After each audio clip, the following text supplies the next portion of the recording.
Hey guys, tonight we're going to dive into a world that's, well, not exactly cheerful, but definitely intriguing. We're talking about Persephone, the daughter of Demeter, who found herself trapped in the realm of the dead. But let's be real, it wasn't the most exciting first day for her. Imagine, you're just chilling in the fields one moment, and then bam, you're whisked away to the underworld. Sounds like a pretty bad vacation, huh? Well, Persephone didn't have much choice, did she? So, before you get comfortable, take a moment to like the video and subscribe, but only if you genuinely enjoy what I do here. And hey, while you're at it, drop a comment and let me know where you're tuning in from and what time it is there. Now, dim the lights, maybe turn on a fan for that soft background hum, and let's ease into tonight's journey together. It's a crisp, quiet day as Persephone is out picking flowers. The sun is warm, the breeze is gentle, and life feels pretty straightforward for a goddess living in the bliss of springtime. But then, things take a turn. Out of nowhere, the earth cracks open, and a chariot emerges from the depths of the underworld. This chariot belongs to none other than Hades, the god of the dead. And no, he didn't come to invite her to a party or offer a tour of his extremely exclusive dark realm. He's here for one thing: he's kidnapping her. Imagine this. You're standing there, enjoying the sunshine, and then poof, you're dragged into the depths of the earth. The transition is so abrupt, you probably wouldn't even have time to scream. Hades, in a very "I'm the god of the underworld, I do what I want" kind of way, just swoops her up and takes off. Of course, she probably didn't even have time to process what was happening. One second she's with her friends, and the next, she's facing a man she doesn't know, who's about to change her entire life. Now, let's talk about Hades for a second. He's not exactly what you'd call a charming guy. Sure, he's powerful and, yes, he's the ruler of the underworld, but he's not the life of the party. If anything, he's kind of the silent type. If you were expecting a warm welcome, you've come to the wrong place. And to make matters worse, Persephone isn't even given a chance to meet the people who live in the underworld. No, she's immediately thrown into the shadows of this strange, gloomy place. It's so quiet there, almost painfully so. The air is thick with silence, and the only sound is the distant echo of souls whispering. You can imagine the kind of dull, uncomfortable tension that would settle in. Hades might not be actively trying to make her feel awkward, but the whole vibe of the place, yeah, it's definitely off. Persephone's first day in the underworld is a far cry from what she was used to. No birds chirping, no sunlight streaming through trees, just a cold, eerie quiet that seems to follow you around. Not exactly the best welcome. Now, you might think, okay, so Hades kidnapped her, but she'll eventually settle in, right?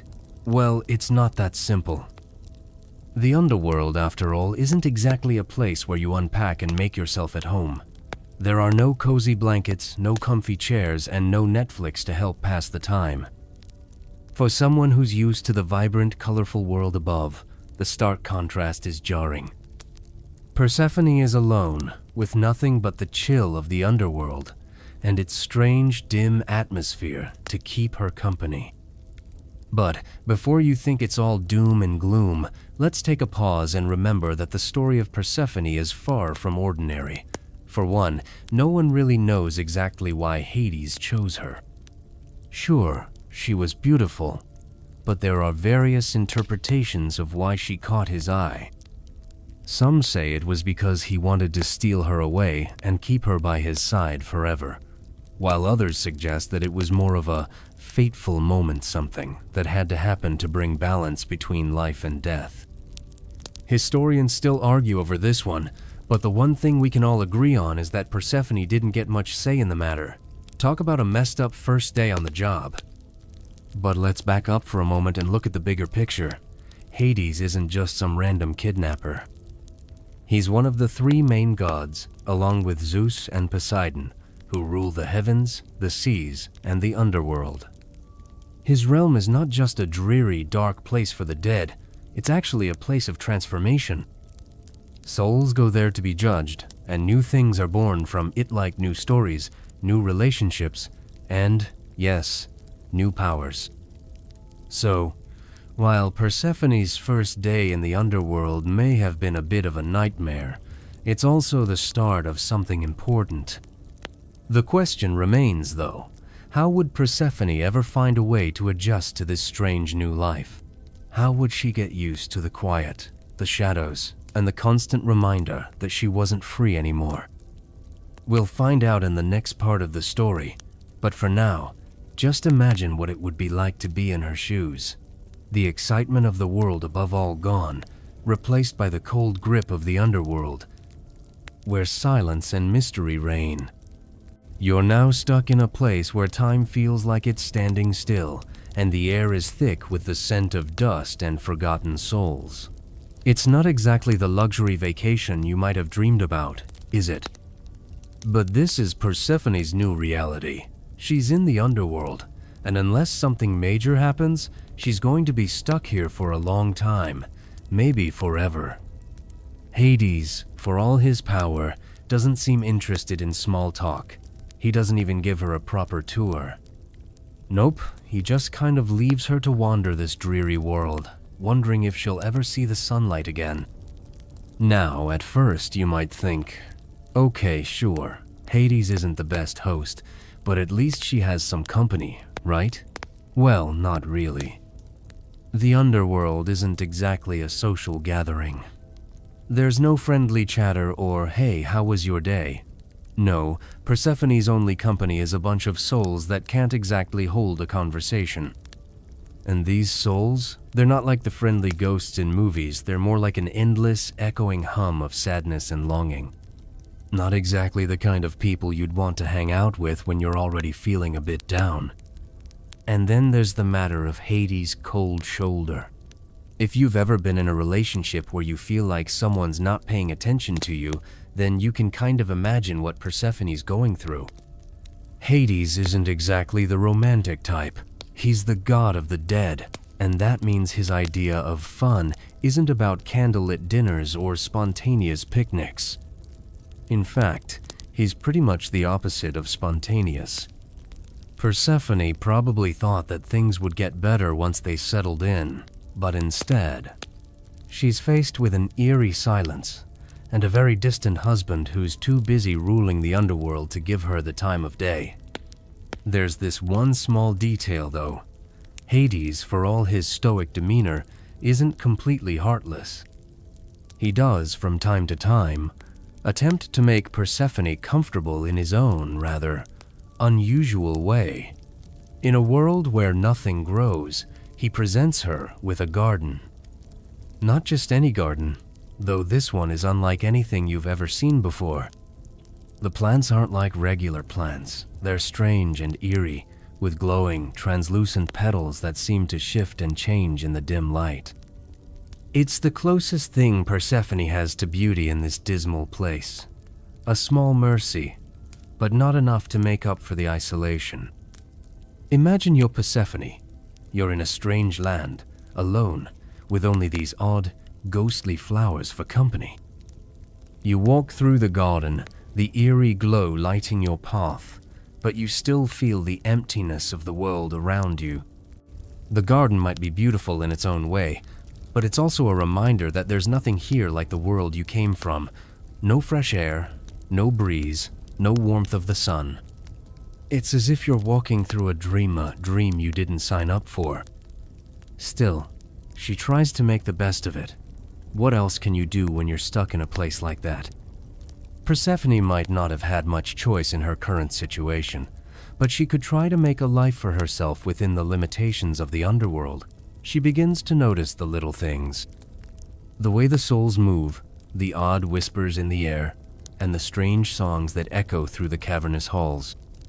They're not exactly the type of songs you'd find in a playlist for a Sunday afternoon, but there's something hauntingly beautiful about them. Maybe it's because there's nothing else to focus on in this desolate place. Everything becomes amplified. Every little sound stands out like a beacon in the dark. But of course, there's one problem. While Persephone's trying to adjust, her mother Demeter is absolutely losing it up on the surface. Demeter's reaction to losing her daughter is extreme, to say the least. She starts to neglect her duties as the goddess of the harvest, causing the earth to wither and die. Crops fail, the earth becomes barren, and the world above starts to suffer.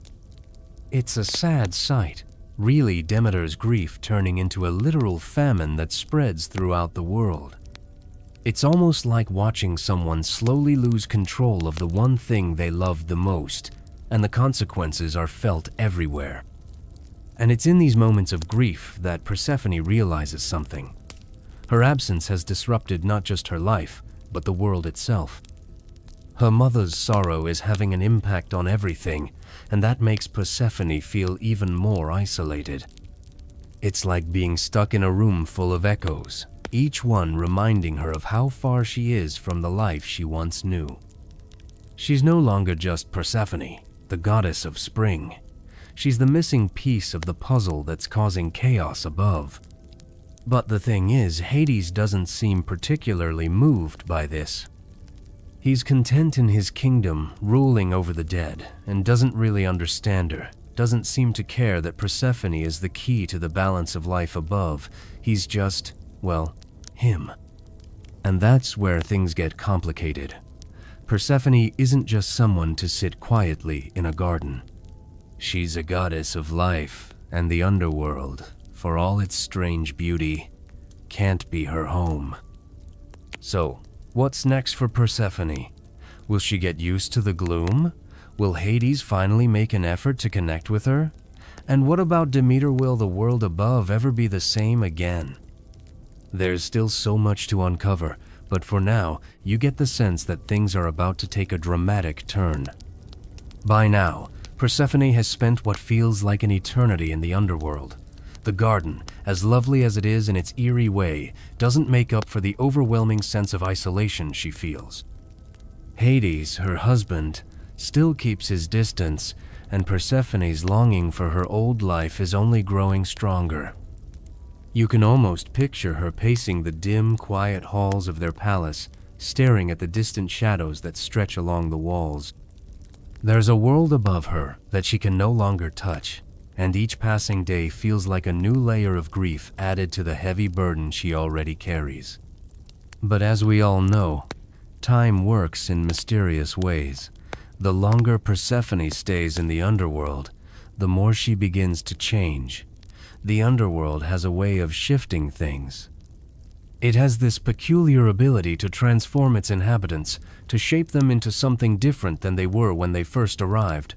Persephone, for all her sadness, starts to realize that she's adapting. Maybe it's the strange beauty of the garden or the eerie glow of the underworld that's doing it, who knows? But there's something about the silence here that starts to get to her. She doesn't feel as lost anymore. She starts to notice things. The soft hum of the souls drifting by, the quiet whispers in the dark, and the way her own thoughts start to slow down.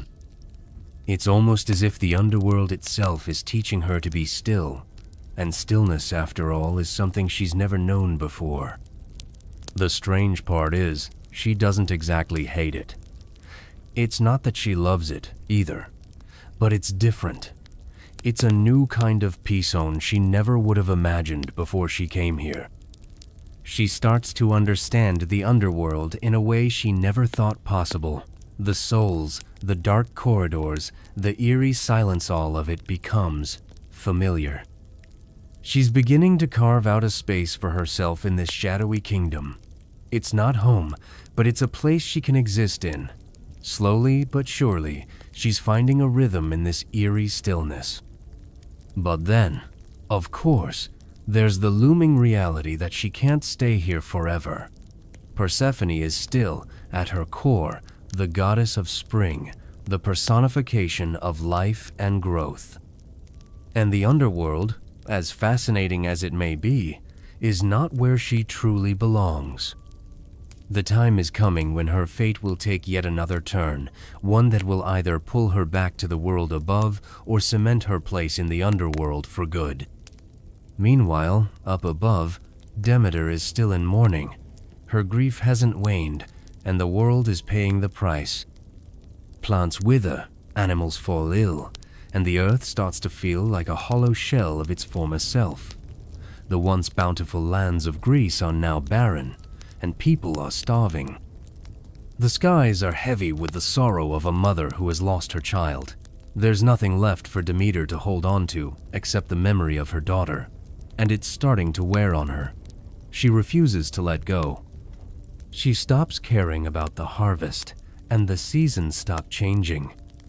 It's at this point that the gods begin to take notice. The world is falling apart, and they know that something needs to be done. The balance is out of whack. It's no longer just Demeter's grief, it's the entire world that's suffering. The gods can't ignore it forever. The gods of Mount Olympus, seeing the devastation that has unfolded, send a messenger to Hades.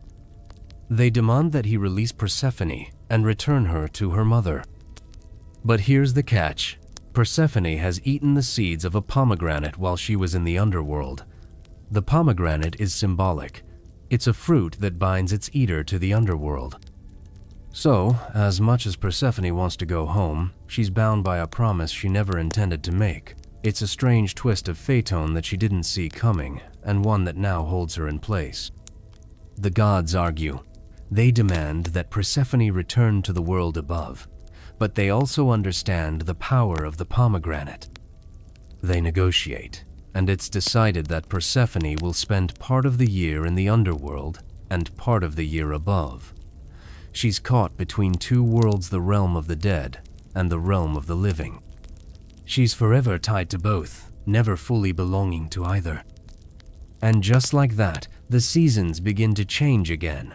The earth begins to thaw, the crops start to grow, and life returns to the world. But it's not the same. There's a bittersweet quality to it now. Persephone will never truly be free of the underworld, and the underworld will never truly be free of her. But that's the way it is in the world of the gods. Life and death, light and dark, are eternally intertwined. As Persephone returns to her mother, bringing spring with her, it's clear that this arrangement isn't ideal for anyone. Persephone still longs for the warmth of the sun, for the fields and flowers she left behind. But she also carries with her the quiet wisdom of the underworld, the stillness, the quiet hum of the souls, and the strange peace of the shadowy realm. It's not a perfect solution, but it's the only one that can bring balance. And so, the cycle begins.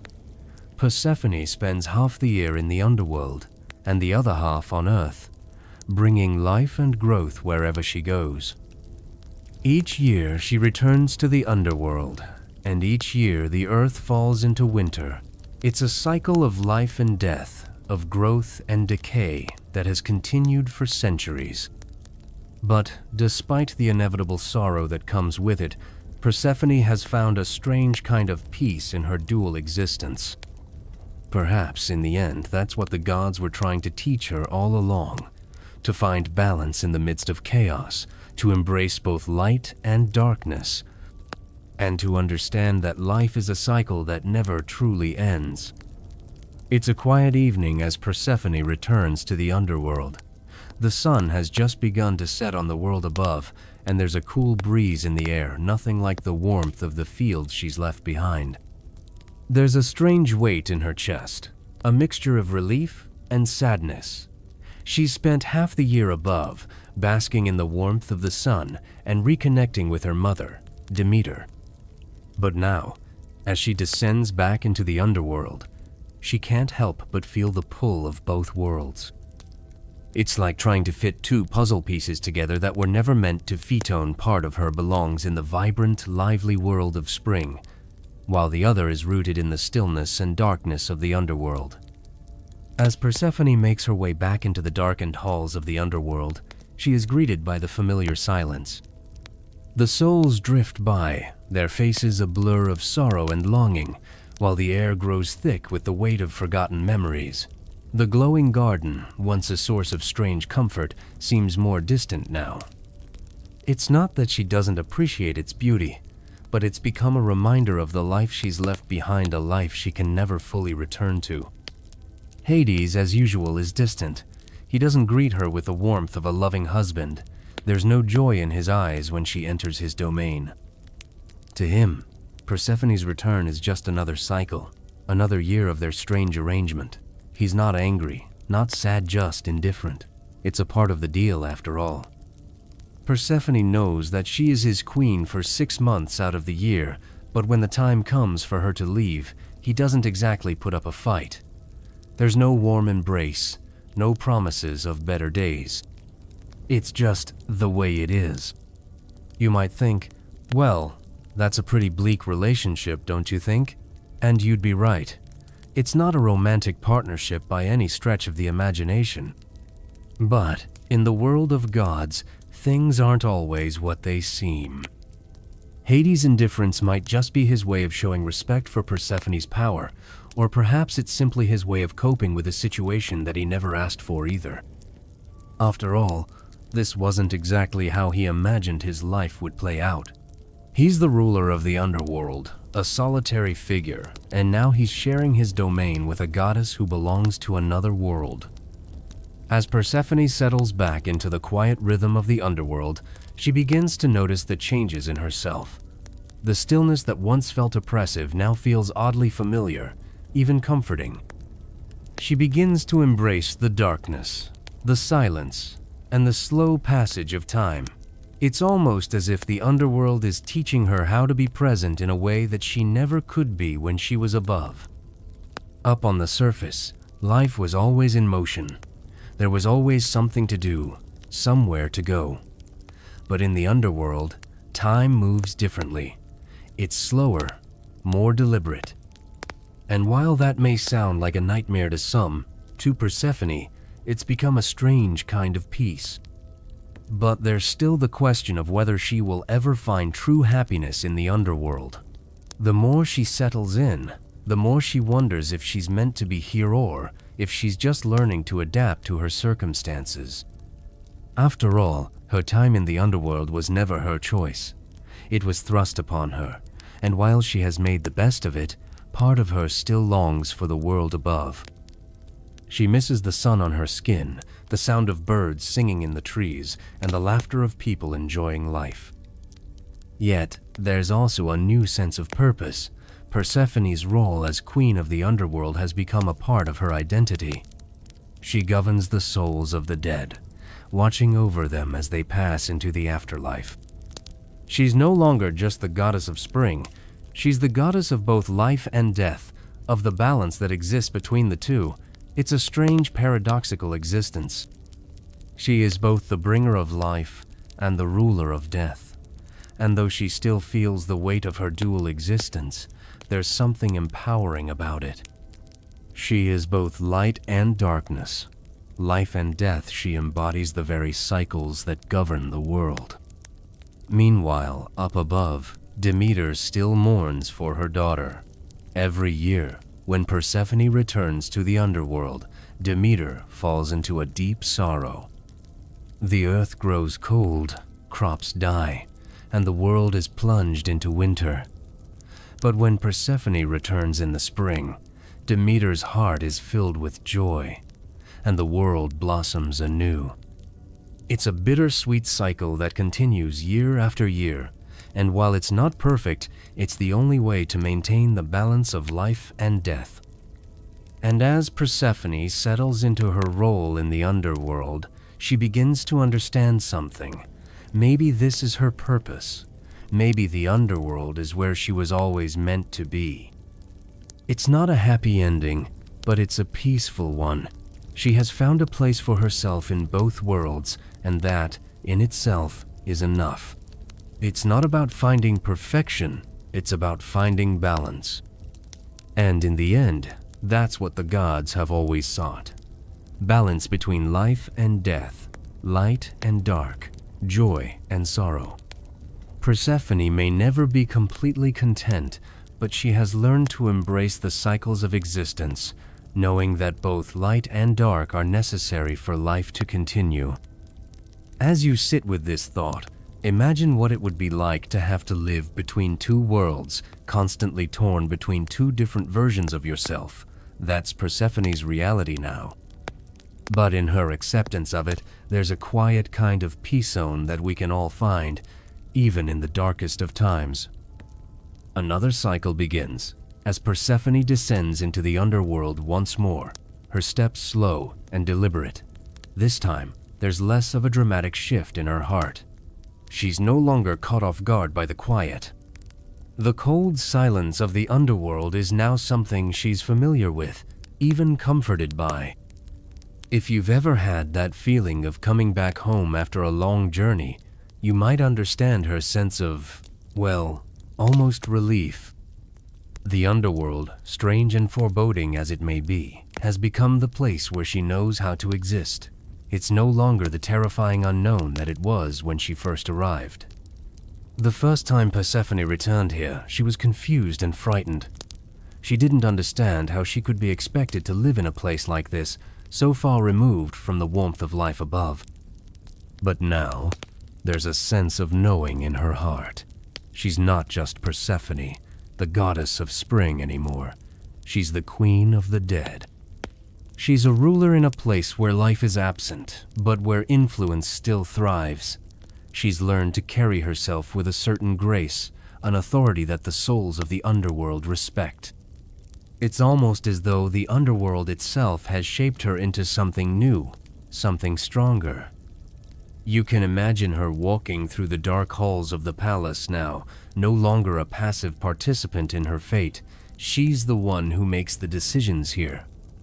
She oversees the souls that wander through the underworld, guiding them, keeping things in order. It's a stark contrast to the carefree goddess she was, dancing through fields of flowers. But over time, Persephone has learned that she can be both the gentle goddess of spring and the steadfast ruler of the underworld. But even with all of this power and purpose, there's still a lingering ache within her, the longing for sunlight, the yearning for the world she left behind. No matter how much she adapts, there's still a part of Persephone that isn't whole without the sun, the warmth, and the life above. And as much as she's come to embrace the underworld, it can never fully replace what she once had. There's always a part of her that's connected to the earth, to Demeter, to the world where flowers bloom and fields flourish. It's a struggle, really. The constant pull between these two worlds each world, demanding something from her. In the underworld, she is a queen. She has the respect of the souls, the power to shape the realm, and the authority to rule over death. But up above, she is a daughter. She is a goddess of life, of beauty, of growth. Her place is in the sun, in the warmth of the earth, surrounded by the plants and animals that thrive under her touch. And when she returns to the surface, it's like breathing life into the world again. But as soon as she does, she feels the tug of the underworld, calling her back, pulling her away from the life she's created. Now, let's talk about the strange dynamic between Persephone and Hades. When she first arrived in the underworld, she was essentially a prisoner. Hades had taken her, and she had no say in the matter. But over time, something shifted between them. It wasn't love in the traditional sense, not the kind of love that's passionate or romantic. No, their relationship has become something more complicated. Some say it's a partnership built on mutual respect. Others believe it's a bond forged by shared solitude, the understanding that both of them live in the shadows, away from the light of the world. They're both rulers of realms that are often misunderstood, and maybe that's what ties them together. It's not love, but it's something else, something that keeps them tethered to one another, even as Persephone longs to return to the world above. But despite their connection, Persephone is still torn. Her loyalty lies with her mother, Demeter, whose sorrow is something she can never truly escape. Every time she leaves the underworld, she feels the warmth of her mother's embrace, the love that transcends the darkness. Yet, as she leaves, she knows that the earth will fall into winter once more. She knows that Demeter's grief will return, and the cycle will continue. It's a never-ending loop, one that Persephone can't escape, no matter how hard she tries. And yet, in some ways, that's the beauty of the story. Persephone's journey is one of balance, finding harmony between the light and the dark, the life and the death. It's not an easy balance to maintain, and it's certainly not perfect. There are days when Persephone longs to stay above, to feel the sun on her skin, to hear the birds singing in the trees. There are days when the weight of the underworld presses too heavily on her, and she wishes for an escape. But no matter where she goes, she's always bound to both worlds. She is both the bringer of life and the ruler of death, and it is this duality that defines her existence. Perhaps that's what we can all learn from Persephone's story. Life is never just one thing. It's not always easy, and it's rarely perfect. There will always be light and darkness, joy and sorrow, growth and decay. And maybe, just maybe, it's about learning to embrace both. To find peace not in the absence of struggle, but in the acceptance of it. Persephone's journey is one of transformation, of understanding that she doesn't have to choose between two worlds. She can exist in both, and in doing so, she becomes something more powerful than she ever imagined. So, as Persephone walks through the halls of the underworld once again, she's no longer just a goddess of spring. She's more than that now. She's a symbol of balance, of the inevitable cycles that govern all life. And as she looks down at the souls of the dead, she knows that she is exactly where she needs to be. It's been years now, perhaps even centuries, since Persephone's fate was sealed with that pomegranate. The earth above has long come to terms with her dual existence, as much as anyone could. The seasons shift in their predictable rhythm, just as they always have, but for Persephone, each shift feels more poignant than the last. Her return to the underworld is no longer an event that surprises her, nor does it come with the kind of overwhelming sadness she once felt. It's just part of the cycle now, a rhythm she has grown to accept. As Persephone walks through the silent halls of the underworld, she feels an eerie calm settle over her.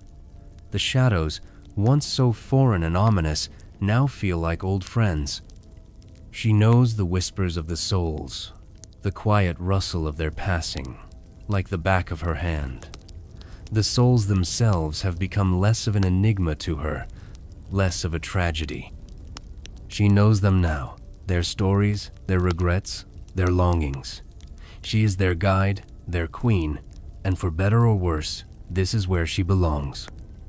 She moves through the palace with a kind of regal grace, the power of her presence commanding respect from the souls she oversees. But there's an unusual thing that has happened over the years, softening of her once youthful, carefree demeanor. Persephone, the young goddess of spring, has transformed into something wiser, something heavier. It's not just the weight of being queen of the underworld, it's the weight of existence itself. To exist in two worlds, to live a life bound by cycles of light and dark, life and death, it has changed her.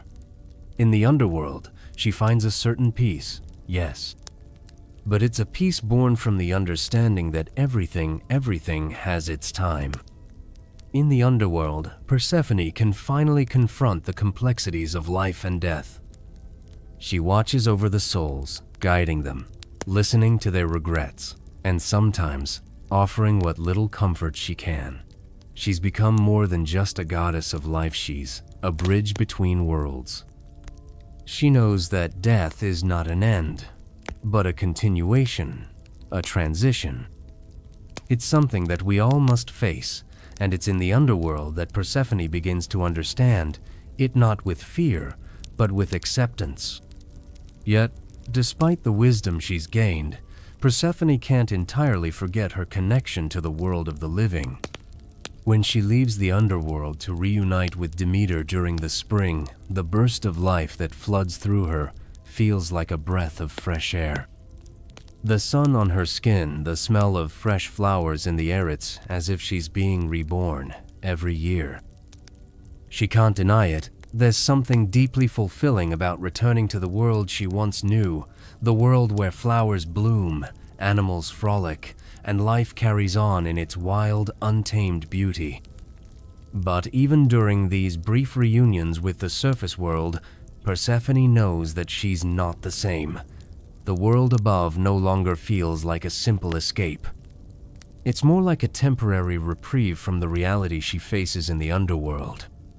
The life she once had, the carefree days spent in the company of her mother, now seem like distant memories, beautiful, yes, but not entirely hers anymore. Her connection to the world of the living is bittersweet. There is joy in seeing the world awaken with each spring, but there is also a sense of longing in knowing that she doesn't fully belong there anymore. Hades, too, has changed over the years. As much as he has always been the ruler of the underworld, there's something about Persephone that has subtly influenced him. Perhaps it's the way she has become more at ease with her dual existence, or maybe it's just the passage of time, but even Hades has softened in some respects. He still carries the weight of ruling over the dead, the weight of his lonely kingdom, but now he shares that weight with someone. Persephone may not have loved him in the way a mortal would, but there is a deep respect between them. They are partners in a way, bound together by the strange rules of fate, ruling together, yet each haunted by their own regrets, their own pasts. Their relationship remains complex, never fully defined by love or affection, but there's something there that is perhaps even more enduring: mutual understanding. In a world where death is ever present, where the shadows linger at every corner, Persephone and Hades have become the stewards of that darkness. Together, they maintain the delicate balance between life and death, even if it's at the cost of their own happiness. Still, Persephone can never fully let go of the world above. As much as she has grown accustomed to her role as queen of the underworld, there are days when she looks up at the dark sky and longs for the sunlight. When she's down here in the quiet, with the souls she guides, she can feel the echo of life above. It's like a pull, an invisible tether that draws her back, no matter how many times she returns to the underworld. And that's the strange paradox of her existence. She is both life and death, and she cannot escape either. Her connection to both worlds is what makes her who she eyes, a goddess who embodies the cycles of the earth. She is the turning of the seasons, the growth of the plants, the death of the old to make way for the new. Her existence is a reminder that life, in all its beauty, is inseparable from death. Without death, there can be no life. Without life, there is no death. They are two sides of the same coin, eternally intertwined. As Persephone continues her reign in the underworld, she watches the seasons turn from the shadows, from a place that is neither alive nor dead, yet full of life in its own way. She's come to understand that the underworld isn't a place of despair, it's a place of transition, a place where the soul finds its next step. And in that, there is peace. Her journey from the bright fields of spring to the dark halls of the underworld, from daughter to queen, has taught her that sometimes we must all learn to exist between worlds, whether we want to or not. And in that space between, there is both light and darkness, both joy and sorrow, both life and death. Time seems to slip by unnoticed in the underworld, a place where the days blend together, as if the sun's rise and fall don't matter. Persephone walks through the palace corridors, her feet tracing familiar paths. There's comfort in this, an odd sense of continuity in the stillness. The walls, the whispers, the distant echo of soul of it has become part of her. She no longer feels like a visitor here. She's not just the queen of the dead. She's part of the underworld itself, a piece of it, woven into its fabric. But there's always a part of Persephone that remains tethered to the world above. Even though she's grown into her role, even though she has made peace with the underworld's eerie calm, she can't help but feel the pull of the earth above. Every time she leaves the underworld, her heart feels lighter, like she's been given a brief chance to be the goddess of life once more. The sun, the fresh air, the sound of birds chirping, all of it makes her feel alive in a way the underworld never could. As she walks through the gardens of the underworld, now in full bloom, a strange thought crosses her mind. These flowers, they're beautiful otherworldly, even, but they're not real in the way the flowers above are. They glow faintly in the dark, casting an ethereal light, but they don't have the vibrancy of the spring flowers she once knew. They don't smell like the blossoms she used to tend. They exist in a space between life and death, suspended in a way that no plant above ever could be. She knows that in her heart, she is the one who brings the bloom of life to the earth, but here, in the shadowy corners of the underworld, the flowers grow in her absence. Is it irony, she wonders, that the underworld of all places has such beauty, a beauty that is born from death, not life? It's not the warmth of the sun or the brightness of the sky that makes these flowers bloom. It's the stillness, the silence. And perhaps that is the lesson the underworld is trying to teach her. Life and death aren't opposites, not really. They are two sides of the same coin. Just as life flourishes in the light, death can bring its own kind of beauty. It's not the kind of beauty that would make you smile, but it's the kind that speaks to you quietly, reminding you that there is something precious in every moment, whether it's full of life or filled with the quiet of the end. Hades, too, seems different now. He's still the same ruler, stoic and unyielding, but there's a slight shift in him as well. Maybe it's his awareness that Persephone has found her place here, or maybe it's the years of coexisting in this realm that have softened him. But there are moments, fleeting though they may be, where you can see something more in his eyes, something that wasn't there before. It's not love, not in the traditional sense, but it's something akin to companionship. They are, after all, bound by more than just circumstance now. They share this world of shadows, this realm of transition. They rule together, each of them holding a piece of the other's world in their hands. Yet, even as they stand side by side, Persephone feels a sense of isolation that no one can fully understand. Her existence is unique, caught between two realms, neither one ever feeling like it's her true home. She is the goddess of both life and death, but she belongs fully to neither. She doesn't fully belong in the underworld, not when the world above still calls to her. And she doesn't fully belong above, not when she is drawn back to the shadows, to the souls who need her. Her very essence is split, torn between two worlds, and that duality is both her strength and her sorrow. There's a quiet acceptance in Persephone now, a resignation that comes with time. She has come to understand that there is no perfect balance between life and death, no ideal way to live between two worlds. But in that imperfection, there is peace. She knows she can never escape this cycle, the cycle of death and rebirth, of life and decay. But perhaps that is the point. The balance isn't meant to be perfect. It's meant to be lived, to be embraced with all its contradictions. And so, as the days pass in the underworld, Persephone grows into her role with quiet dignity. She is no longer just the frightened young goddess who was dragged into the shadows. She has become something Morea ruler in her own right, a being who understands the complexity of existence. She is the goddess of the underworld, and yet she is also a reminder of life. The two are inseparable, and she has learned to embrace both aspects of herself.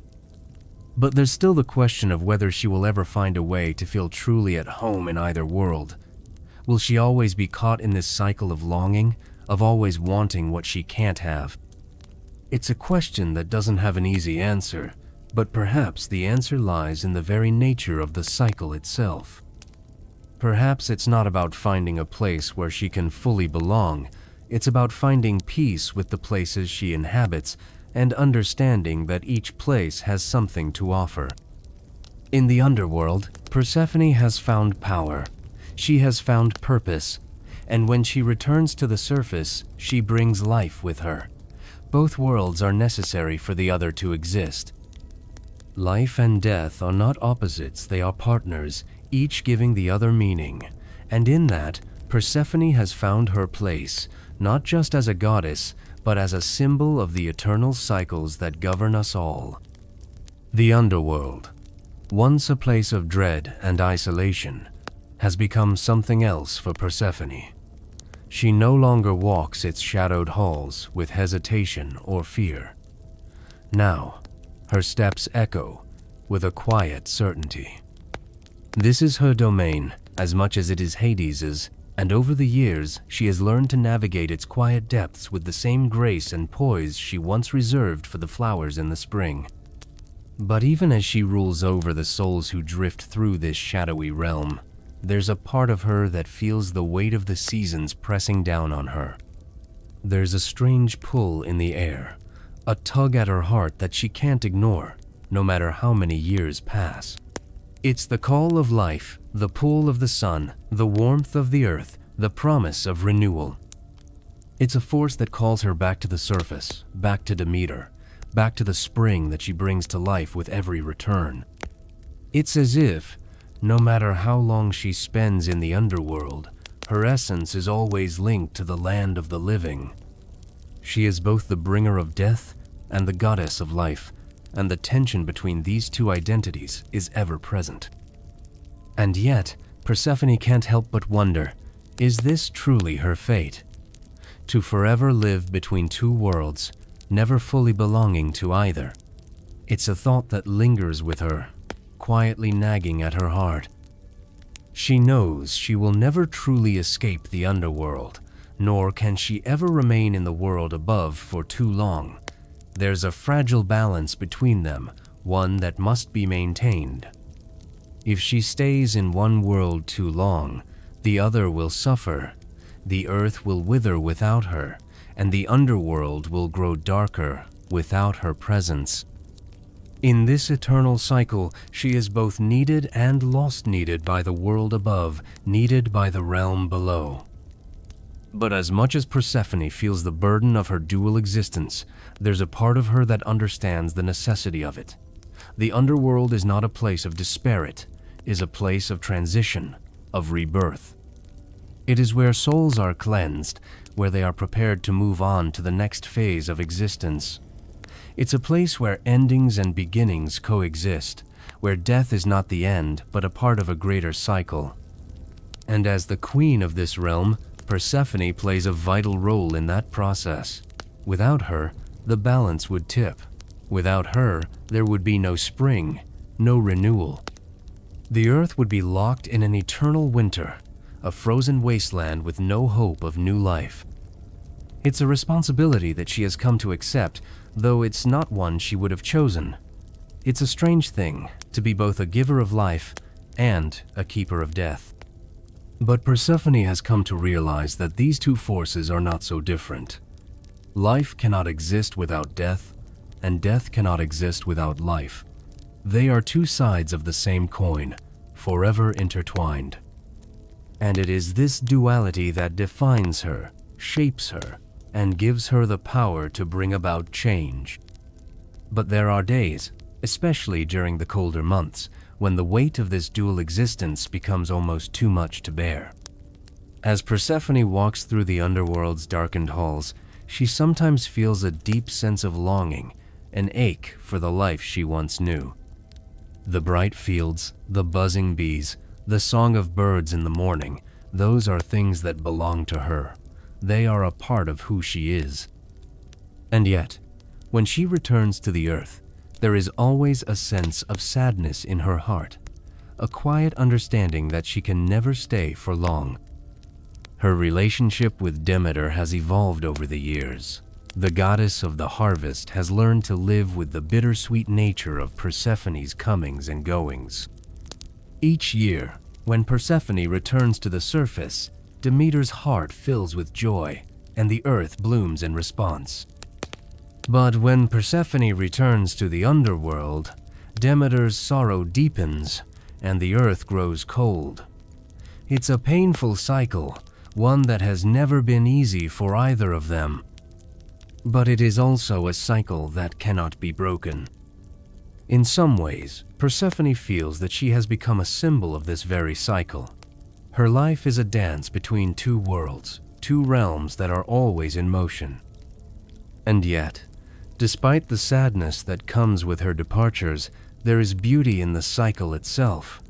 Each spring, the earth comes alive with new growth, new life. And each winter, the underworld quiets, making way for the souls who have passed, preparing them for the next step in their journey. It's in this eternal cycle that Persephone has found her place, not fully in the underworld, and not fully on the surface, but somewhere between. It's a place of balance, a place where both life and death coexist. And though it is not always an easy place to be, it is the place where she has learned to grow. She has become more than just a goddess. She has become a living embodiment of the natural cycles that govern the world.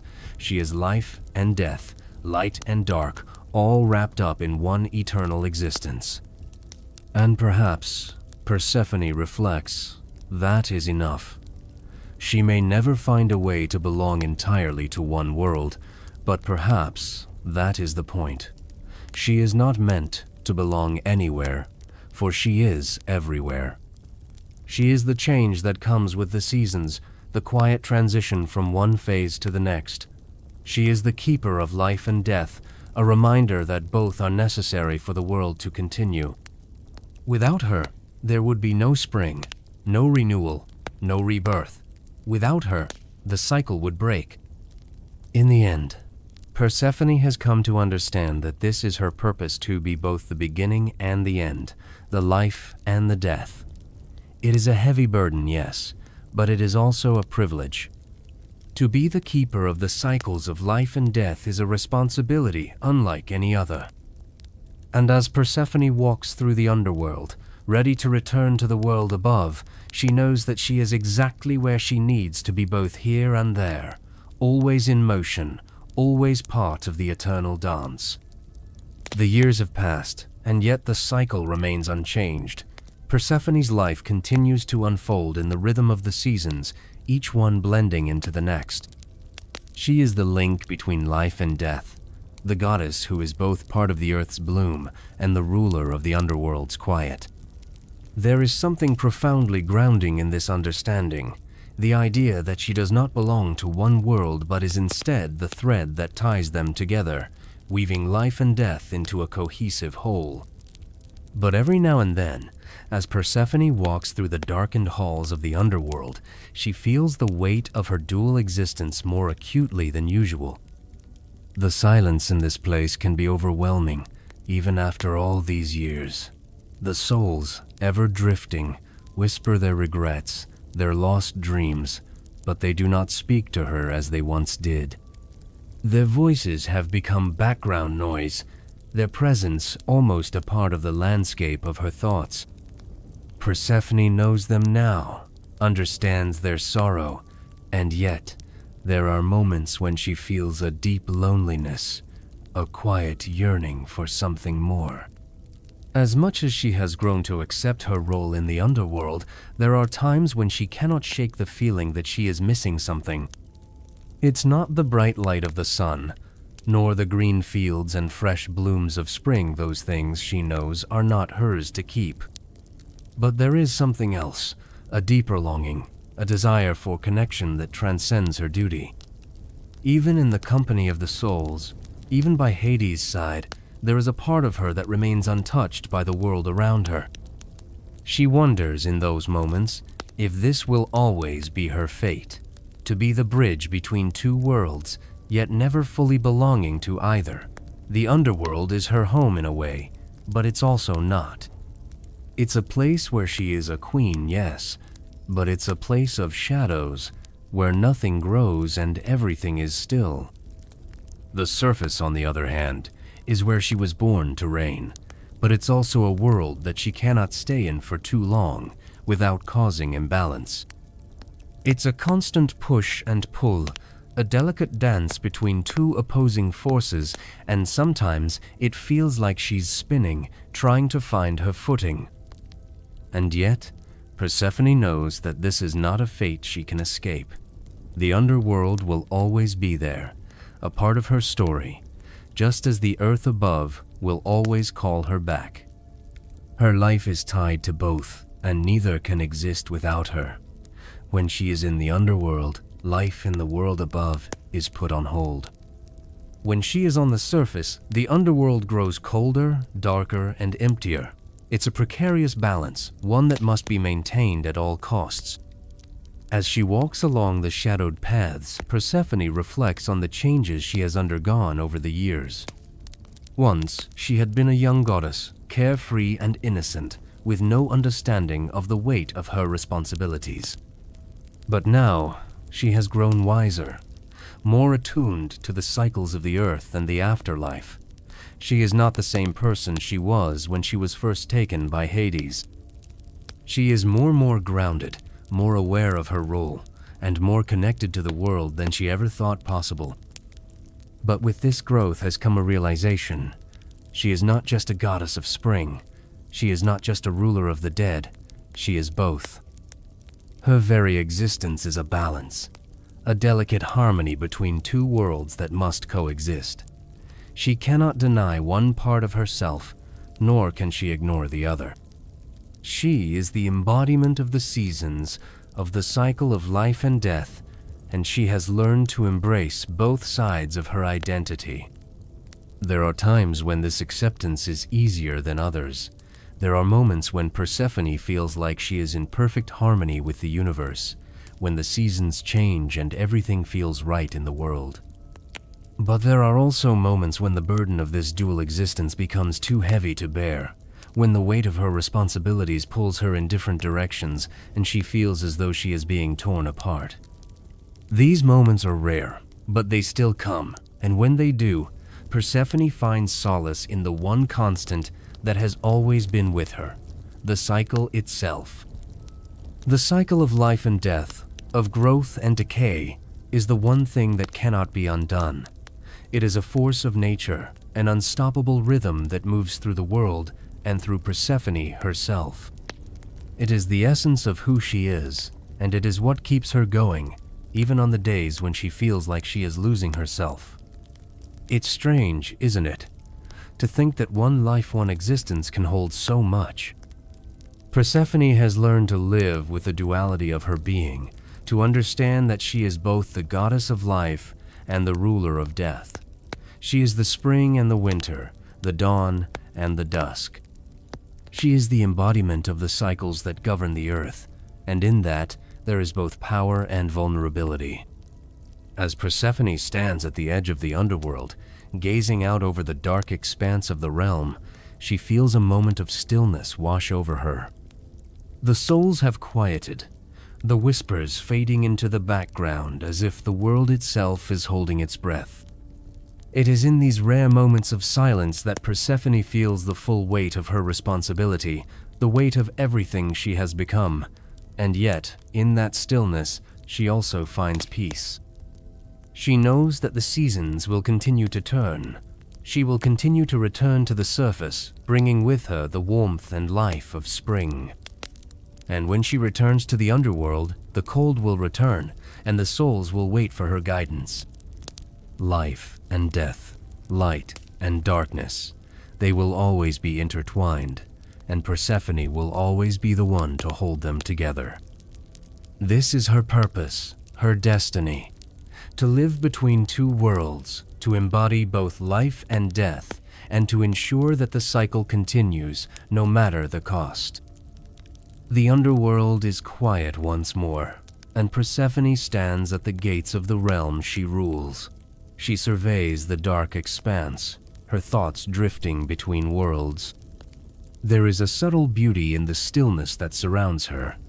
The souls are drifting, their stories whispering through the air like the soft rustle of leaves in the wind. Persephone knows each of them. She has heard their regrets, their unspoken desires, and their silent pleadings. But here, in the underworld, there is no need for words. The silence speaks for itself. Yet, despite the peace she has found within these walls, Persephone cannot shake the thought of the world above. The seasons are changing, she knows. The flowers are beginning to bloom, the trees are sprouting new leaves, and the earth is awakening. Spring is coming, and with it, her return to the surface. She feels it in her bones, the pull of the sunlight, the warmth that calls her back. It is a magnetic force that she cannot resist. As much as she has grown accustomed to the underworld, as much as she has come to understand her place within it, Persephone knows that she cannot stay here forever. The earth, with its vibrant life, needs her.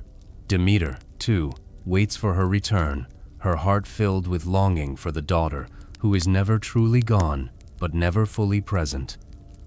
It is a delicate dance between the two realms, one that Persephone has mastered over the years, but one that she will always struggle to perfect. Her time in the underworld is not something she would trade away. This is where she has found purpose, where she has learned the deeper truths of existence. But it is also a place that serves as a constant reminder of what she has lost, of what she can never fully have. The underworld is not a home, but a station, a place to pause, to reflect, to rule. The home she longs for is the one that exists above, the one where flowers bloom and the sun shines brightly. Yet there is something she has come to understand. The world above cannot exist without the underworld. Without the quiet of death, there can be no life. Without the shadow, the light has no meaning. Her existence in the underworld is not a punishment. It is a necessary balance. She is the one who ensures that the cycle continues, that life and death remain intertwined. Without her, there would be no spring, no renewal. There would be no fallow period for the earth to rest and prepare for new growth. She is the thread that binds these two realms together, and in that knowledge, there is strength. Still, Persephone cannot ignore the pull of the surface. She stands at the gates of the underworld, looking out at the darkness beyond. In her mind's eye, she sees the fields, the trees, the vibrant life that awaits her return. She knows that when she steps beyond this realm, she will be walking into the warmth of the sun, into the embrace of the earth. It is a welcome relief, but it is also a reminder of what she leaves behind. The relationship between Persephone and Hades is not one of fiery love, but of quiet understanding. They have spent years in each other's company, bound by the rules of fate, yet not entirely bound to one another. Their connection is born of necessity, and over time, it has evolved into something more complex, something that is neither entirely love nor entirely indifference. Persephone knows that Hades, for all his silence and stoicism, is not an enemy. He is her partner in this strange dance of life and death, but they remain separated by their very roles. He is the ruler of the dead, while she is the goddess who ensures that life continues. It is this understanding, this quiet acknowledgement of their roles, that has allowed Persephone to find peace in her time here. But peace does not erase the longing she feels for the world above. There are days when the quiet of the underworld feels suffocating, and Persephone is reminded of the world she once knew. It is not just the beauty of the earth that she misses, it is the connection to life itself, the pulse of vitality that runs through the living world. She longs to feel the wind on her face, to see the bright colors of the flowers in full bloom, to hear the sounds of life all around her. But no matter how deep the longing, Persephone knows that she cannot remain in the world above for long. The balance must be maintained. The underworld will always call her back. She is its queen, its ruler, and the souls depend on her. They need her guidance, her presence, just as the earth depends on her to return each year to bring the spring. The cycle must continue. And so, Persephone accepts the pull of both worlds, knowing that each year she will step from one realm into the other, always returning, always leaving, always bound to both. It is a life of contradictions, of longing and fulfillment, of growth and decay, but it is her life. It is the life she has been given, and in that life she has found her purpose. There is no perfect balance, no ideal existence. There are only moments of peace and moments of longing, moments of connection and moments of solitude. And in those moments, Persephone has learned that life, in all its complexity, is beautiful. She is the embodiment of that beauty, the beauty of both life and death, the light and the dark, the blooming spring and the silent winter. As Persephone turns her gaze away from the gates of the underworld, she feels the weight of her responsibility once more. But this time, it does not feel like a burden, it feels like a gift. She is both life and death, both light and darkness, both queen and daughter. She is the keeper of the cycles of the earth, and she will continue to walk between the two worlds, ensuring that the balance is kept. And with that, she takes her first step into the shadows, ready to fulfill her role once more. The gates of the underworld close behind her as Persephone steps deeper into the shadows. The familiar, cool air brushes against her skin, but this time it feels less oppressive. The passage back into the realm she rules has become second nature to her now. Her footsteps echo softly on the stone floor, each one a gentle reminder that she is the queen of this world, queen not of light, but of transition, of endings and beginnings. Though the underworld is a place where life, in the usual sense, does not thrive, Persephone has come to recognize that life here exists in a different form. The souls of the dead drift endlessly, waiting for their turn to move on to whatever awaits them beyond this place. They are not forgotten. They are not abandoned. Their stories, their memories, all live on here in the quiet, suspended in time. Persephone watches over them, guiding them gently through their journey, as she has done for years. It's a weighty responsibility, one that she has learned to carry with quiet grace, but the isolation of it, the absence of new life, still pulls at her heart sometimes. There is no renewal in the underworld, no bright buds breaking through frozen soil, no laughter of children in the fields. The earth above offers that. It is a world full of constant change, growth, and the chaos of life. And Persephone, though she has found her peace in her role here, will always be drawn back to it. It is a part of who she is, and who she was before this fate found her. But she has learned something over the years that even the darkest corners of the underworld cannot erase. There is no such thing as true separation between life and death. Death does not mark the end, but the beginning of a new chapter. Life and death, she has come to understand, are not opposing forces, they are two pieces of the same story. One cannot exist without the other. And though she is a goddess of death in one world, she is a goddess of life in another. She is the key that connects both. Her role, though heavy, is a gift. As Persephone moves deeper into her kingdom, she feels a familiar presence at her side. Hades is there, as always, his dark figure lingering in the corners of the hall, silent and watchful. There is no conversation between them, no need for words. He knows his role, and she knows hers. Their relationship is not one of romantic affection, but one of shared purpose. He is the ruler of the dead, the keeper of the underworld. She is its queen. They rule together in their own way, bound by destiny but not by desire. There is no resentment between them. There never was. If anything, their connection has grown in its own quiet way. Hades respects Persephone, and she respects him in return. He allows her the space she needs to do what she does, best bring the light of life to the darkest places. In return, she ensures the balance of the world remains intact, guiding the souls who enter his kingdom with the care they deserve. It is not a partnership of passion, but it is one of mutual respect and understanding. And yet, Persephone knows that their time together is limited. She can feel the shift coming. It is time for her to leave the underworld again, to return to the earth. There will be no grand farewell, no declarations. The cycle continues, as it always has. The seasons turn, and so does her heart. Each year, she leaves the dark, cold depths of the underworld and ascends to the warm embrace of the world above. Each year, she brings the spring, and with it, the rebirth of the earth. But in that moment before she leaves, standing alongside Hades, Persephone allows herself a quiet moment of reflection. She is not a prisoner of the underworld.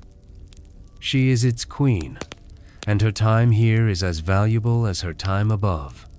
In the stillness, in the quiet hum of the realm, she has learned lessons that the living will never fully understand. She has seen life from both sides. She has seen what it means to watch things grow, to watch things fade, and to watch them return. She is not just a goddess of spring. She is the goddess of all that is cyclical, the cycles of life, death, and rebirth. And as she feels the pull of the earth above, she knows that she has embraced her dual nature. She belongs to both worlds, not as a victim of fate, but as its guardian. Without her, the balance would be lost. The light would fade, and the dark would consume all. Together, life and death make the world turn. Persephone is both. With a final glance at Hades, who remains silently in the shadows, Persephone turns toward the gates that will open once more. The time to leave has come. The time to return to the living world, to the vibrant earth, is at hand. The underworld will wait for her, just as it always does. And when the time comes again, she will return. She will always return. As she steps out from the gates of the underworld, Persephone feels the weight of the world shift on her shoulders. The warmth of the sun greets her, and with it, the scent of fresh flowers, the sound of the earth coming to life. She is the spring. She is the earth's rebirth. And she is the keeper of death, waiting patiently for the day when the cycle turns again. For now, however, she is free. Free to walk in the light, to feel the earth beneath her feet, and to return to the embrace of her mother, Demeter. And in that moment of freedom, Persephone knows that this is what she was always meant to be, goddess who bridges the gap between two worlds, forever walking the line between life and death.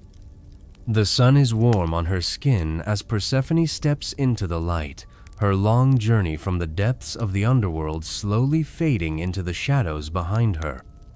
The vibrant earth stretches before her, alive and pulsating with the energy of spring. She takes a deep breath, inhaling the sweet, fresh air, the scent of flowers blooming, of trees beginning to bud, of the earth coming back to life after the long, cold winter. It is a welcome relief after the dark and stillness of the underworld. But as she walks across the earth, her heart is not entirely light.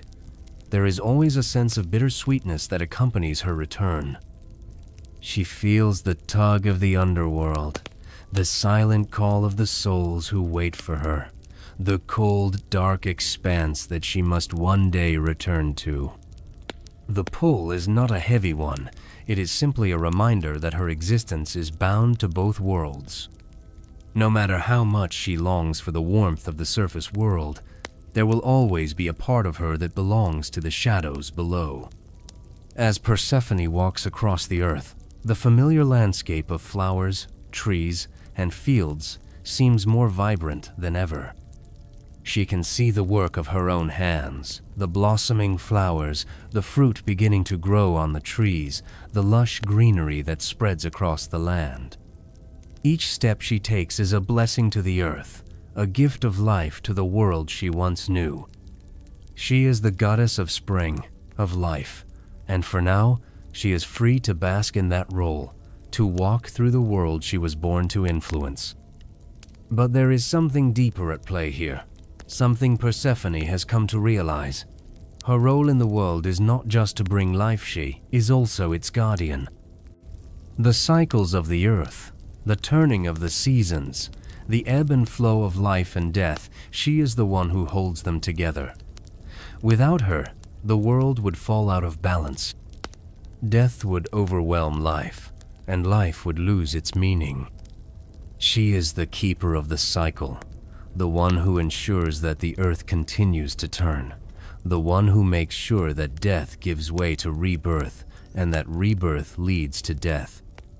It is a responsibility she has come to embrace fully, though it was never one she asked for.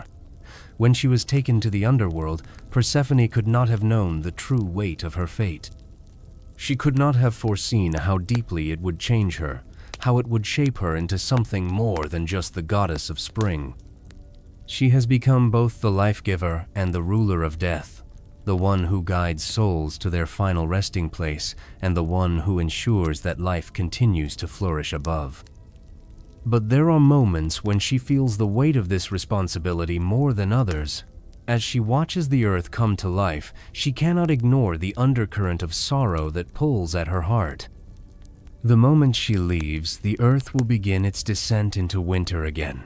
The leaves will fall, the flowers will fade, and the warmth of the sun will slowly vanish. She will leave behind the earth she loves, the vibrant life she has created, and return once more to the cold, quiet halls of the underworld. Persephone does not fear the underworld. In fact, she has come to accept it as a part of who she is, but that does not mean she is eager to return. The darkness of the underworld is something she must face, not because she is afraid, but because it is part of her purpose. And when she leaves, the world above will suffer just as the underworld does when she is not there. It is the price of her existence, the price of the balance she must maintain. But for now, Persephone does not think of the underworld. She thinks of the earth, of the new life that is sprouting all around her.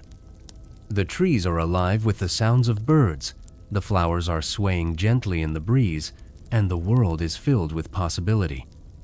For now, she is free to walk this earth as its goddess, free to enjoy the beauty she has helped create. She is not thinking of the shadowy realm below. She is not thinking of the souls who wait for her return. For now, she is alive, and the earth is alive with her. As Persephone continues to walk, the sounds of life fill her ears, the rustling of leaves, the chirping of birds, the hum of the earth waking up. She is part of it all, her very presence bringing life to the land. She is not just a goddess of spring, but a symbol of hope, of rebirth. The earth that once lay dormant under the weight of winter is now alive, thriving, and it is her touch that makes it so. And yet, even as she walks, there is a lingering awareness in her heart that she will soon have to return to the underworld. It is a part of her cycle, a part of who she is. She is the queen of death, as much as she is the goddess of life. The balance between the two must be kept, and she is the one who ensures it. Her role in the world is unique, and it is a heavy one. But it is hers, and she has come to accept it, for there is no other way for the world to continue turning. As Persephone approaches her mother, Demeter, who waits with open arms, she feels a sense of warmth flood over her. Demeter's embrace is the warmth of the earth itself. Her mother is the one who has raised her, who has watched over her, and who has endured the pain of Persephone's absence. And yet, Demeter does not blame her. She understands that Persephone is the earth's heartbeat, and that the earth must endure the cold and barren winter for spring to return. As Persephone and Demeter embrace, the earth around them seems to come alive with even more vigor. It is a reunion of mother and daughter, of life and death, and it is as beautiful as any spring morning. But even in that beauty, Persephone knows that her time here is limited. She will eventually return to the underworld, and the cycle will begin again. For now, though, Persephone is content. She is home, surrounded by the earth that has shaped her. She is not just the goddess of life, but a symbol of the eternal dance between life and death. She will return to the underworld when the time comes, and she will continue to guide the souls who wait for her. But for now, she is part of the living world, and she will enjoy every moment of it. The warmth of Demeter's embrace fills Persephone with a quiet peace as she steps into the world of the living once more. The familiar, vibrant colors of spring greet her with open arms. The earth, awakened by her return, hums with life. The trees sway in the gentle breeze, their branches heavy with blossoms. The flowers bloom in a riot of colors, each one reaching for the sky as if it too is celebrating her homecoming. Birds flit about, chirping their songs of joy, and the air smells sweet with the scent of freshly turned soil and newly sprouted leaves. For a moment, Persephone simply breathes it all in. The world above has always been her true home, her sanctuary, and yet there is always a pull, a quiet longing for the dark stillness of the underworld. It is not a yearning of fear, but of understanding. There, in the shadows, she has learned the deeper truths of life and death. But here, on the surface, she feels the pulse of the earth under her feet, the connection to every living thing that stirs beneath her touch. Here, she is free to be the goddess of life, to nurture and renew, to fill the world with the colors and sounds of spring. She watches Demeter as her mother moves through the fields, tending to the crops and flowers with the quiet, steadfast care of someone who has seen the seasons turn countless times. Demeter is the embodiment of the earth's enduring strength. She has watched over Persephone in the darkest moments, endured the sorrow of her daughter's absence, and yet she has never stopped nurturing the earth. The earth, like Persephone, is a reflection of life's eternal cycle, always changing, always adapting, yet always remaining true to its core. But as Persephone looks at her mother, she is reminded of what she must eventually leave behind. The earth that is so alive now will one day grow cold again. The flowers will wither, the trees will lose their leaves, and the world will be blanketed in the silence of winter. When that time comes, Persephone will return to the underworld, and the cycle will begin anew. She will return to the souls who wait for her, and the earth will rest in the stillness of the dark months. For now, however, Persephone is content. She is home, and she knows that the time she has here is precious. She will savor every moment, every breeze that carries the scent of the flowers, every sunrise that casts its golden light over the fields, every song of the birds that fill the air with music.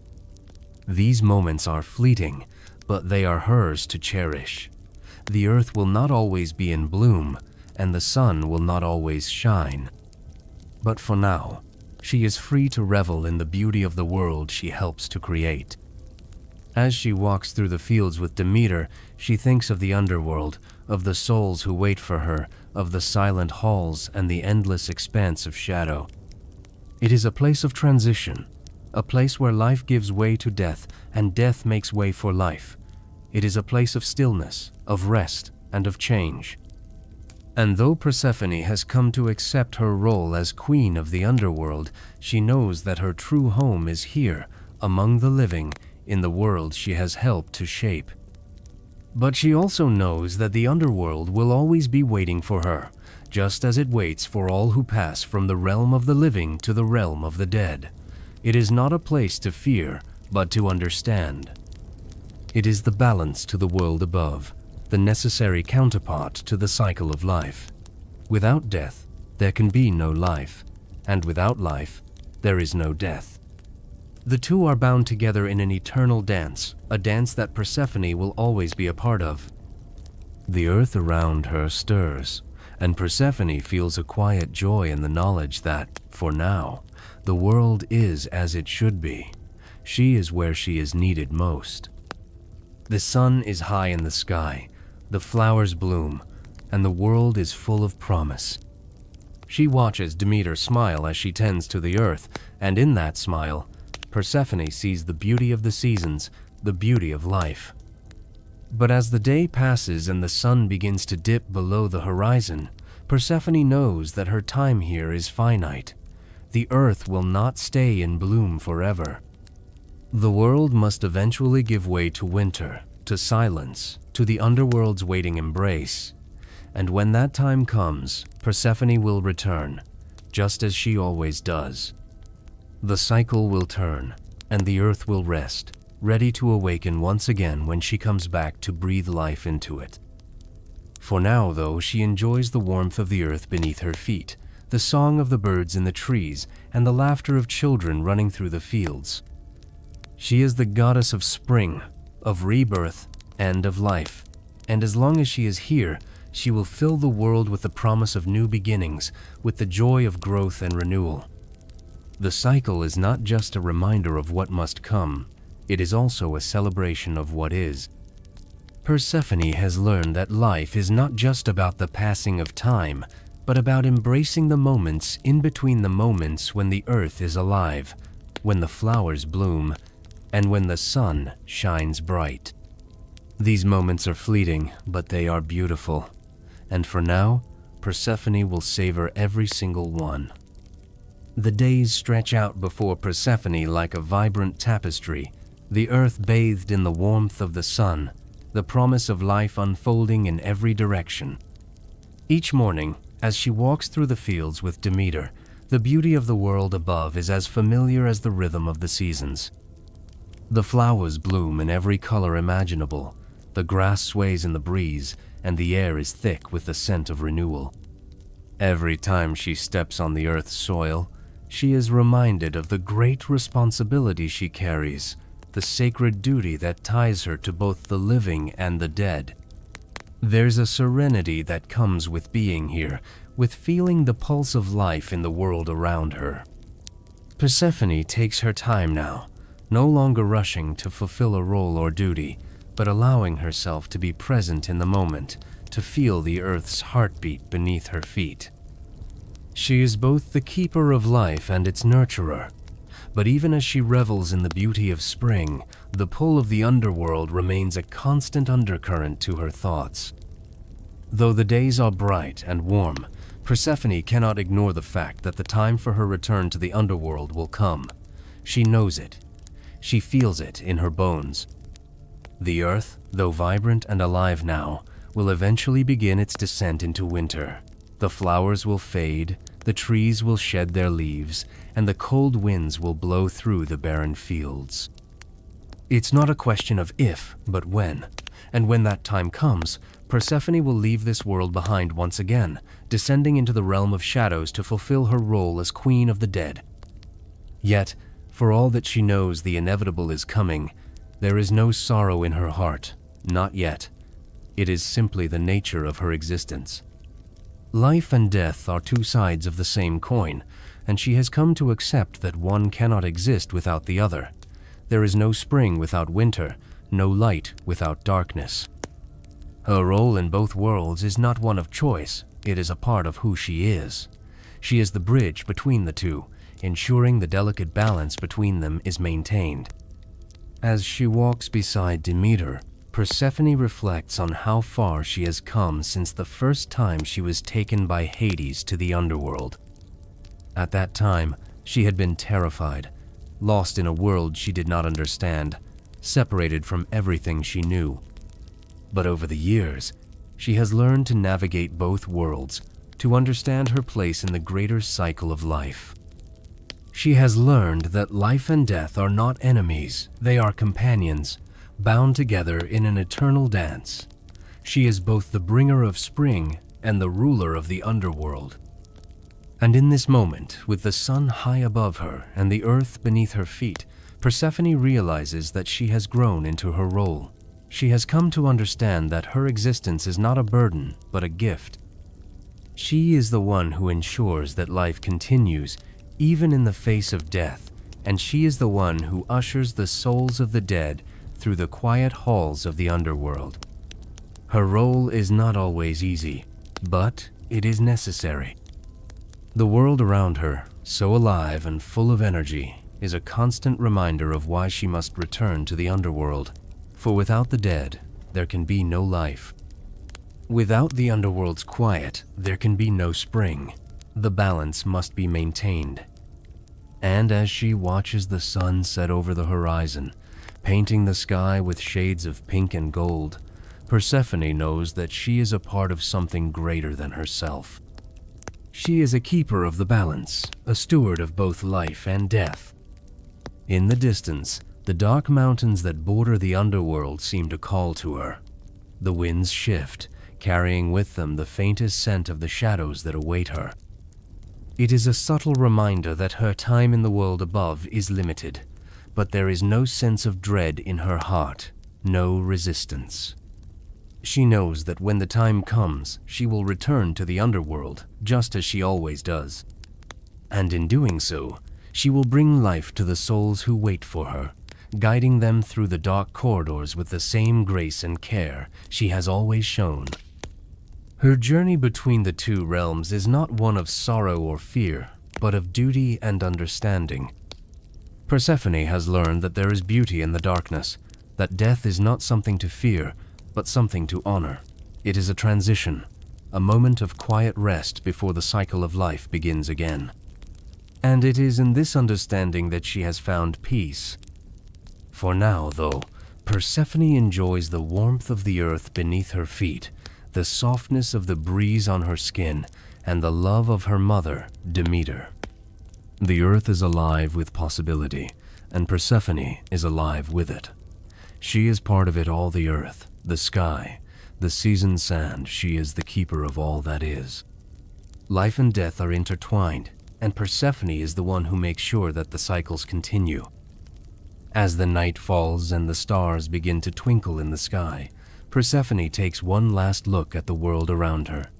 The earth, alive with life, will soon give way to the quiet of winter.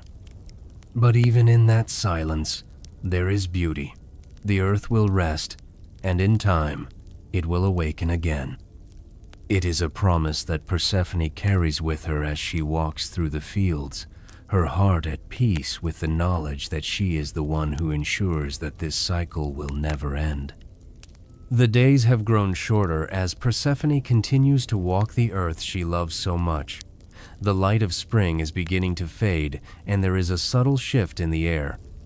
The wind carries with it a hint of the chill that will soon settle over the land, a reminder that winter is on its way.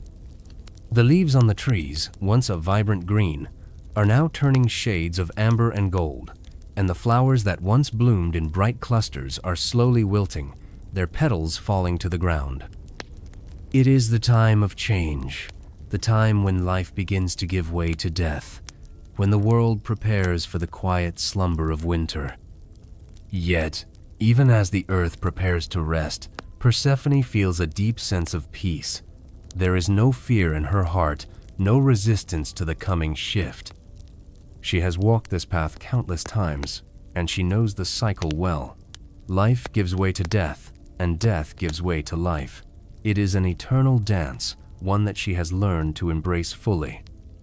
The underworld calls to her, just as it always does when the earth begins to fade into dormancy. It is a gentle pull, one she cannot ignore, but one that brings with it a sense of inevitability. Persephone walks alongside her mother, Demeter, as they survey the fields. There is a certain heaviness in Demeter's movements, a quiet sorrow that comes with the changing of the seasons. When Persephone leaves for the underworld, Demeter will once again retreat into her grief, her heart aching with the absence of her daughter. The earth will fall silent, the crops will wither, and the world will enter its period of rest. But even in the sadness of the moment, Persephone knows that Demeter understands the cycle just as well as she does. They both know that the earth must rest for a time, that it must sleep in order to awaken once more. It is a painful part of the journey, but it is also necessary. Without the darkness, there can be no light. "I will return," Persephone whispers softly to her mother, the words feeling like a promise, a gentle reminder of the bond they share. Demeter does not speak immediately, but her hands, weathered by years of tending the earth, reach out to clasp Persephone's. There are no words between them, none are needed. In that simple touch, there is a shared understanding, a deep knowing that Persephone will always return and that the seasons will continue to turn. As Persephone prepares to leave, she feels the weight of the earth on her shoulders. She is not just the goddess of spring anymore. She is the embodiment of the balance between life and death. The earth needs her to be both a bringer of life and a keeper of death, to ensure that the cycle of renewal continues without interruption. And so, though her heart aches with the knowledge of what she is about to leave behind, Persephone steps toward the underworld, knowing that she is fulfilling her role in the grand cycle.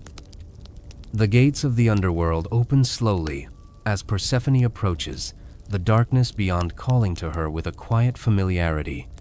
There is no fear in her heart, no resistance. She knows that she is needed here, just as she is needed above. As the gates close behind her, Persephone steps into the shadowy realm, her heart calm and steady, ready to fulfill her role once more.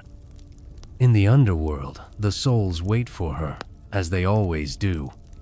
She moves among them with grace, guiding them through the darkness with a quiet, steady presence. The silence of this place is thick, but it is not empty. It is filled with the whispers of the souls who have passed, their voices soft but filled with stories, regrets, and hopes for what lies beyond. Persephone listens, as she always has, offering her comfort where she can, her touch gentle as she leads them through the quiet halls. Though this realm is a place of rest, a place where life has ended, Persephone knows that it is also a place of transformation. The souls who pass through here are not forgotten. They are being prepared for the next stage of their journey. And though the underworld may seem like a place of darkness, it is also a place of peace, a place where the cycle of life continues, even after death. Persephone is its keeper, its ruler, but also its guide. She is not just a queen of the dead, she is the one who ensures that the souls who pass through this realm are ready for the next step, ready for rebirth in whatever form that may take. The pull of the underworld is not a heavy one for Persephone, but it is constant. She knows that she must return here, as the seasons change, and as the earth above begins its slumber. She is the bridge between the living and the dead, the one who ensures that both worlds continue to function in harmony. Life and death are not opposites. They are two halves of a whole, and Persephone is the one who keeps them together. As she walks through the dark corridors, Persephone feels the familiar presence of Hades, watching from the shadows. There is no need for words between them, no need for grand gestures. Hades is the ruler of the dead, and she is his queen. Together, they ensure the balance of the underworld. Together, they make sure that the souls are cared for, that death does not overwhelm life. And though the cycle continues, Persephone knows that her time in the underworld will eventually come to an end, and she will once again return to the surface, to the earth that she loves. The seasons will turn, as they always do, and life and death will continue their eternal dance. For now, Persephone accepts her place in the cycle, knowing that she is part of something much larger than herself. She is the goddess of spring, the ruler of the underworld, and the keeper of the balance between life and death. And as the underworld wraps around her like an old, familiar cloak, Persephone is at peace. She has found her place in the world, and she knows that she is exactly where she is meant to be.